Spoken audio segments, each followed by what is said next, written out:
Hello student, আশা করি তোমরা ভালো আছো। গোল্ডেন আই ইনস্টিটিউশন চ্যানেলে তোমাদের সবাইকে স্বাগত। আজ আমি তোমাদের ক্লাস 10-এর ভূগোল বইয়ের দ্বিতীয় অধ্যায় বায়ুমণ্ডল থেকে প্রশ্ন উত্তর দিয়েছি। আমার আজকের এই ভিডিওটা যদি ভালো লাগে তাহলে অবশ্যই লাইক শেয়ার করো এবং কোনো নতুন স্টুডেন্ট হলে চ্যানেলটাকে সাবস্ক্রাইব করো। তাহলে চলো পড়ানোতে যাওয়া যাক।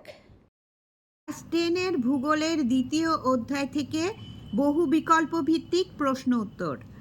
1 নম্বর প্রশ্ন, বায়ুর আর্দ্রতা মাপক যন্ত্র হলো হাইগ্রোমিটার।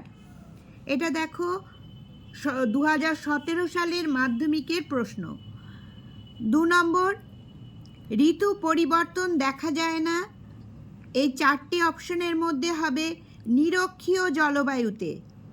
এটাও 2018 সালে মাধ্যমিকের প্রশ্ন প্লাস পর্ষদ নমুনা প্রশ্ন।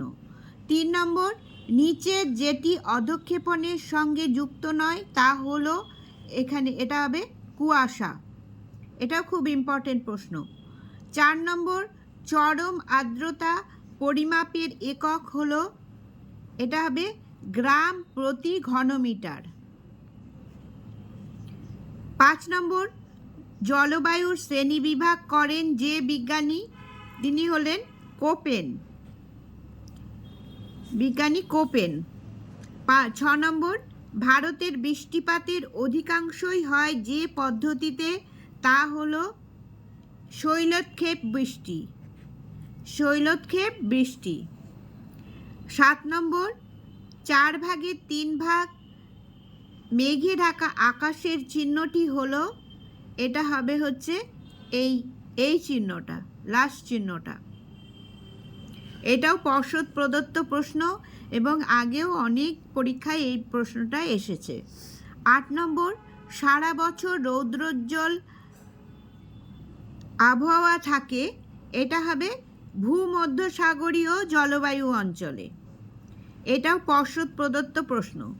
9 নম্বর, সারা বছর অধিক উষ্ণতা ও অধিক বৃষ্টিপাত দেখে তুমি কোন জলবায়ুকে শনাক্ত করবে? এটা হচ্ছে আর্দ্র নিরক্ষীয় জলবায়ু। 10 নম্বর প্রশ্ন, আপেক্ষিক আর্দ্রতা সর্বাধিক হয় ভোরবেলায়। 11 নম্বর, বৃষ্টিপাত সবচেয়ে কম হয়, এটা হবে তুন্দ্রা জলবায়ু অঞ্চলে। এটাও পর্ষদ প্রদত্ত প্রশ্ন। 12 নম্বর, দিন রাতের তাপমাত্রার পার্থক্য সবচেয়ে বেশি দেখা যায়, এটা হবে উষ্ণ মরু জলবায়ু অঞ্চলে। তাহলে এই 2 নম্বরটা, এটা দেখো 2020 সালে মাধ্যমিকে এসেছিল। 13 নম্বর, ভূমধ্যসাগরীয় জলবায়ুর প্রকৃতি হলো, এটা হবে উষ্ণ নাতিশীতোষ্ণ, উষ্ণ নাতিশীতোষ্ণ। 14 নম্বর, পরিষ্কার আবহাওয়া নির্দেশ করে, এটা হবে কিউমুলাস মেঘ। কিউমুলাস মেঘ দেখলে বোঝা যায় যে পরিষ্কার আবহাওয়া হবে। 15 নম্বর, যে চিহ্নটির দ্বারা সম্পূর্ণ মেঘাচ্ছন্ন আকাশ বোঝায় সেটি হলো, এটা হবে এই 3 নম্বর এই চিত্রটা। 16 নম্বর, জলীয় বাষ্পের জলকণায় পরিণত হওয়ার প্রক্রিয়া হলো, এটা হবে ঘনীভবন। উত্তর ঘনীভবন। 17 নম্বর, বার্ষিক উষ্ণতার প্রসার সবচেয়ে কম হলো, উত্তর হবে নিরক্ষীয় জলবায়ু অঞ্চলে। 18 নম্বর, বৃষ্টিপাত ঘটার আগের ক্রিয়াগুলির মধ্যে সর্বাপেক্ষা উল্লেখযোগ্য হল ঘনীভবন। 19 নম্বর, বৃষ্টিপাতের সময় আপেক্ষিক আর্দ্রতা থাকে, এটা হবে 100%, শতকরা 100 ভাগ। 20 নম্বর, ভূপৃষ্ঠে কোনো বস্তুকণার উপর জলীয় বাষ্প ঘনীভূত হয়ে জলবিন্দু আকারে সঞ্চিত হলে তাকে শিশির বলে।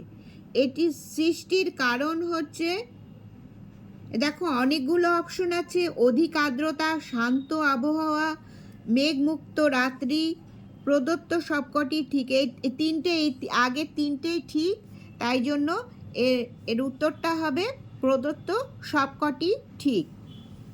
21 নম্বর, নিরক্ষীয় জলবায়ুর অন্তর্গত নয়, এটা হবে দক্ষিণ আফ্রিকা। আর বাকি তিনটেই নিরক্ষীয় জলবায়ুর অন্তর্গত। 22 নম্বর, আপেক্ষিক আর্দ্রতা প্রকাশিত হয়, এটা হবে শতকরা এককে, পার্সেন্টেজ দিয়ে আপেক্ষিক আর্দ্রতা প্রকাশ করা হয়। 23 নম্বর, 8 ভাগের 60 ভাগ যদি অক্টাসে যে চিহ্নের সাহায্যে প্রকাশ করা হয় তা হলো, এটা হবে এই চিহ্নটা, এই 4 নম্বর চিহ্নটা।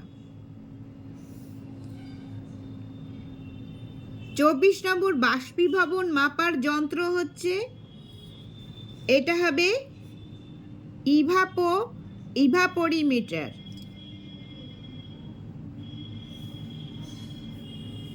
25 নম্বর, সমবর্ষণ রেখাগুলি, এটা হবে পূর্ব পশ্চিমে বিস্তৃত।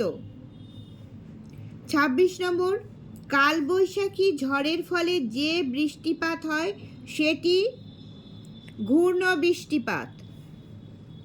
27 নম্বর, সমুদ্র উপকূলের জলবায়ু সাধারণত সমভাবাপন্ন।